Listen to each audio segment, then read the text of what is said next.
ओम साई राम। तो चलिए हम क्रम को ना तोड़ते हुए अध्याय नंबर 10 पे आते हैं। तो सभी से रिक्वेस्ट है कि चैनल को सब्सक्राइब अवश्य कीजिए और पेज को फॉलो अवश्य कीजिए। काफ़ी सारी एफर्ट हमारी लगती है तो प्लीज़ उसको अप्रिशिएट आप कीजिए। ओम साई राम। हम अपना कर्म कर रहे हैं, हम अपना कीजिए। जिस प्रकार नदी या समुद्र पार करते समय नाविक पर विश्वास रखते हैं, उसी प्रकार का विश्वास हमें भवसागर से पार होने के लिए सद्गुरु पर करना चाहिए। सद्गुरु तो केवल भक्तों के भक्ति भाव की ओर ही देखकर उन्हें ज्ञान और परमानंद की प्राप्ति करा देते हैं। तो बिल्कुल सत्य वचन है। तो अब आते हैं बाबा क्या विचित्र बिस्तर। बाबा किस प्रकार शयन करते थे।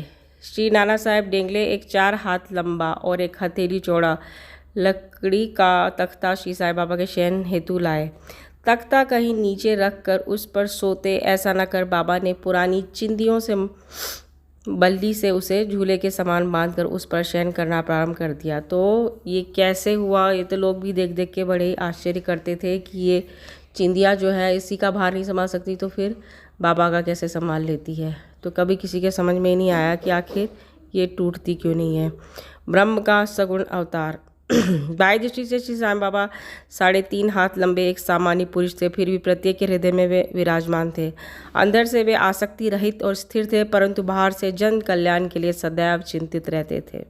अंदर वे संपूर्ण रूप से निस्वार्थी थे। भक्तों के निमित्त उनके हृदय में परम शांति विराजमान थी, परंतु बाहर से वे अशांत प्रतीत होते थे। वे भीतर से ब्रह्मज्ञानी परंतु बाहर से संसार में उलझे हुए दिखाई पड़ते थे। वे कभी प्रेम दृष्टि से देखते तो कभी पत्थर मारते, कभी किसी और तरीके से अपना आचरण दिखाते। वे गंभीर, शांत और सहनशील थे। वे सदा दृढ़ और आत्मलीन रहते थे और अपने भक्तों का सदैव उचित ध्यान रखते थे। वे सदा एक आसन पर ही विराजमान रहते थे। वे कभी यात्रा को कहीं नहीं गए। उनका दंड एक छोटी सी लकड़ी थी जिसे वे सदैव अपने पास संभाल कर रखते थे। बाबा का ध्येय और उपदेश।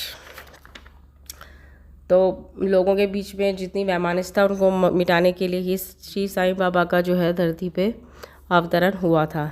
सच्चिदानंद सद्गुरु श्री साईनाथ महाराज। गुरु तो अनेक है। कुछ गुरु ऐसे हैं जो द्वार द्वार हाथ में वीणा और करताल लिए अपनी धार्मिकता का प्रदर्शन करते फिरते हैं। वे शिष्यों के कानों में मंत्र फूंकते हैं और उनकी संपत्ति का शोषण करते हैं।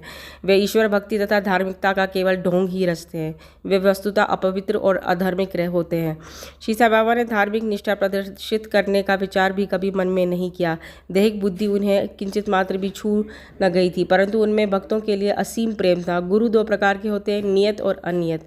अनियत गुरु के आदेशों से अपने में उत्तम गुणों का विकास होता तथा चित्त की शुद्धि होकर विवेक की वृद्धि होती है। वे भक्ति पथ पर लगा देते हैं, परंतु नियत गुरु की संगति मात्र से द्वैत बुद्धि का ह्रास शीघ्र ही हो जाता है। गुरु और भी अनेक प्रकार के होते हैं जो भिन्न भिन्न प्रकार की सांसारिक शिक्षाएं प्रदान करते हैं। यथार्थ में जो हमें आत्मस्थित बनाकर इस भवसागर से पार उतारते हैं वही सद्गुरु है। श्री साईं बाबा उसी कोटि के सद्गुरु थे।